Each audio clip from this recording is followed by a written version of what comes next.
দিয়ে শাসন আর ধর্মনগরে করা যাবে, গুন্ডা দিয়ে শাসন আর ধর্মনগরে করা যাবে। হুঁশিয়ারি দিচ্ছে বিজেপির গুন্ডা বাহিনীকে, আমরা আছি ধর্মনগর থানায়।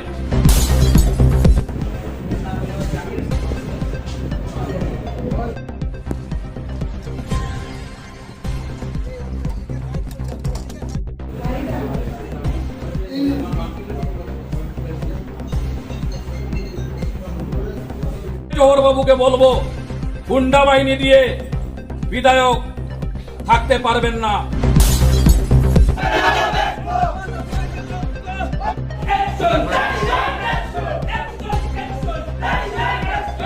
নবনির্বাচিত বিধায়ক জোহর বাবুর উদ্দেশ্যে বলবো, আপনি মূর্খের স্বর্গে বাস করছেন। আমরা জাতীয় কংগ্রেসের সৈনিক।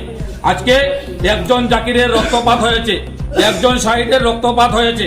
আমরা হাজার হাজার জাকির, হাজার হাজার দিগ্বিজয়, হাজার হাজার নিরুপম দিয়ে ধর্মনগরে তৈরি করব।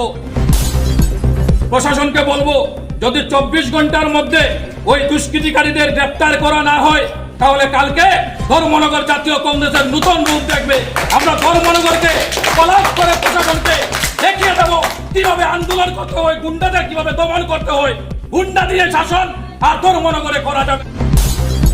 8 বছরের যে অরাজক শাসন জোহর বাবু পুনরাবৃত্তি করছেন, তাদের বিরুদ্ধে রুখে দাঁড়িয়ে ধর্মনগরকে সন্ত্রাস মুক্ত করে ওদের উপযুক্ত জবাব দেব।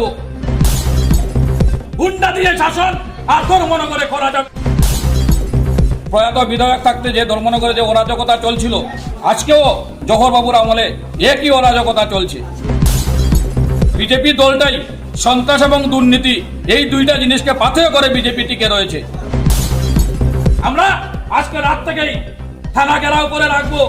যদি অতি সত্ত্বর তাদের গ্রেফতার করা না হয়, ধর্মনগর কালকে নতুন চেহারা দেখবে জাতীয় কংগ্রেসের। আমরা রয়েছি ধর্মনগর থানায়, আমরা রয়েছি কংগ্রেস ভবন প্রাঙ্গণে। তোমরা যতটুকু আঘাত করবে, আমরা গণতান্ত্রিক পদ্ধতিতে প্রত্যেকটি আঘাতের জবাব, ইটের জবাব পাটকেল দিয়ে আমরা দেব। আমরা দেখিয়ে দেব আন্দোলন কিভাবে করতে হয়।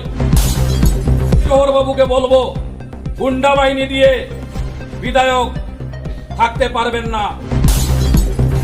যে দিন যায় ভালো যায়, আসছে দিন ভয়ঙ্কর। মনে রাখবেন, ক্ষমতা চিরস্থায়ী নয়। ধন্যবাদ।